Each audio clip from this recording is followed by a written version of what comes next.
శ్రీమాత్రి నమః. ఈరోజు వచ్చేసి దుంప కరపెండ్ల దుంప వంకాయ కర్రీ వండుకుందామండి. ఇది ఆయిల్ పెట్టుకున్నానండి.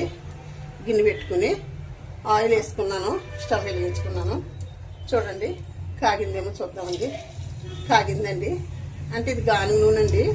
నొరగొస్తుంది చూడండి. కొంచెం కాగితే వేసుకుందామండి. చూడండి బాగా కాగింది కదా.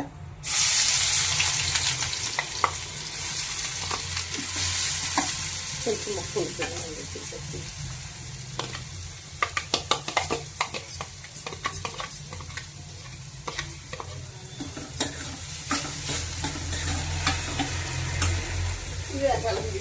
వేగిన తర్వాత మనం అల్లం వెల్లుల్లి పేస్ట్ వేసుకుని వంకాయ ముక్కలు దుంప ముక్కలు వేసుకుందామండి. వేగుతున్నాయి ఇంకోండి. అల్లం వెల్లుల్లి పేస్ట్ కూడా వేసుకుందాము. పచ్చిమిర్చి కూడా వేసేసుకుందామండి. వేసేనా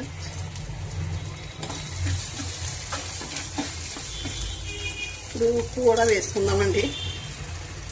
తగినంత ఉప్పు తర్వాత వేసుకుందామండి. అంటే దుంప ఉడకదండి, గుర్తులేక ముందు వేసేద్దామని అన్నానండి. దుంప ఉడకదు కదా, అంచేత తర్వాత వేసుకుందామండి. ఇదిగోండి ఇలా దోరగా ఎర్రగా వేగిన తర్వాత మనం ఇప్పుడు దుంపలు వేసేసుకుందామండి. ఇదిగో దుంపలు వేసేసాను. వంకాయలు కూడా వేసేస్తున్నానండి.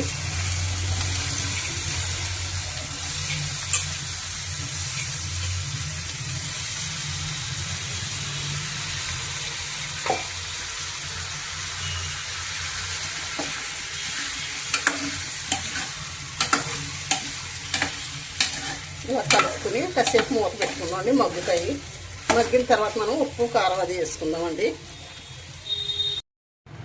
చూద్దామండి ఇప్పుడు ఎలాగ ఉందో. చూడండి మగ్గుతుంది కదా. మనకి మగ్గుతుందండి. ఇప్పుడు కారం అది వేసుకుందామండి.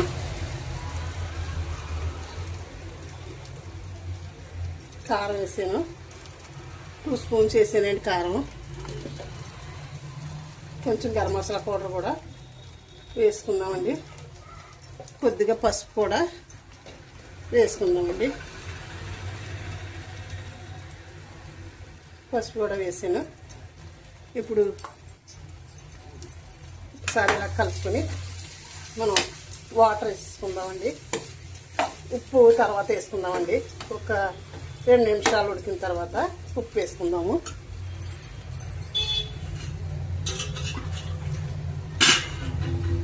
చూడండి వాటర్ వేసేస్తున్నాను. వాటర్ వేసుకుని మూత పెట్టుకుంటే మనకి కర్రీ రెడీ అయిపోద్దండి. ఎక్కువ వాటర్ కూడా వేసుకునే అవసరం లేదు. ఏంటంటే మగ్గింది కదండి ఇప్పుడు వరకును. అంచేత చూడండి మూత పెట్టుకుందామండి. మూత పెట్టుకుని ఉడికిన తర్వాత కొంచెం ఉడికిన తర్వాత ఉప్పు వేసుకుందామండి. ఇప్పుడు అది ఉడికేటప్పటికి మనం వామచారు కూడా పెట్టుకుందామండి. చారు పెట్టుకోవాలి కదా. వామచారుకి వామచారు పెట్టుకుంటున్నానండి. స్టవ్ వెలిగించాను. గిన్నె పెట్టి ఇంకోండి వాము ఒక స్పూన్ వాము వేస్తున్నాను. హెల్త్ కూడా చాలా మంచిది. గ్యాస్ కట్ట పట్టకుండా ఉంటుంది. పిల్లలకు కూడా మంచిదండి. ఇదిగోండి ఉప్పు వేసాను. కొంచెం కారం కూడా వేసుకుందాము. కొద్దిగా పసుపు కూడా వేసుకుందాము. కొంచెం చింతపండు కూడా వేస్తున్నాను.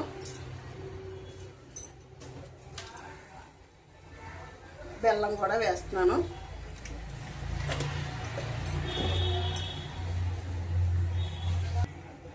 ఇదిగో చూడండి ఆనియన్స్ ఒక చిన్న వంకాయ అంటే కూడా కట్ చేసాను, వేసేసాను.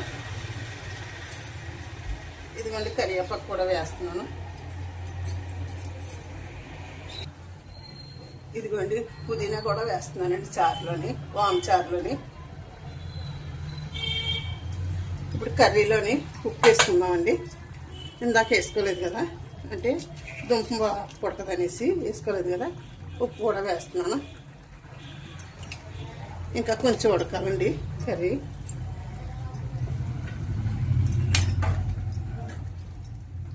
ఉడుకుతుంది కదండి, బాగా ఉడికిన తర్వాత మనం దుంప ముక్క కూడా ఉడికిపోతుందండి. అప్పటికి ఇదిగోండి కొద్ది పాలు ఉంటే కూడా వేసుకుంటున్నానండి. మూత పెడుతున్నానండి. చారు మరిగిపోతుందండి. చూడండి కూర కూడా ఉడికిపోతుంది. పోనీ ఉసైతే బాయిల్ అయిపోద్ది. చారులోకి పోపు వేసేసుకుందామండి. చారు పోపు వేసేసుకుందాం. పక్కన పెట్టుకుంటున్నాము. ఇలా పెట్టుకుంటుంది. కొంచెం ఆయిల్ వేసుకున్నాము.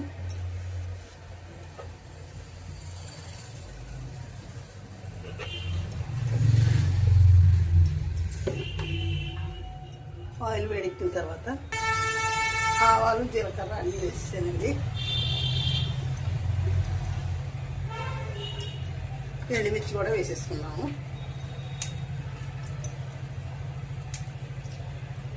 కరివేపాకు కూడా వేస్తున్నాను. వేసుకుందాము. కొంచెం వేసిన తర్వాత మనం చాలే పోపు వేసేసుకుందామండి. మరుగుతుంది, పోపు వేగుతుంది. కూర కూడా చూడండి పోపు వేగిపోయింది. వేసేస్తుంది. చారు పోపు పెట్టేస్తుంది. కర్రీ కూడా రెడీ అయిపోయింది. చూడండి దగ్గరికి వచ్చేసిందండి కర్రీ. దుప్పు కూడా ఉడికిపోయిందని చూసాను. ఉప్పు కూడా సరిపోయింది. కట్టేస్తున్నానండి. ఈరోజు మా లంచ్ ఇదేనండి. ఉంటానండి. శ్రీమాత్రే నమః, శ్రీమాత్రే నమః, శ్రీమాత్రే నమః.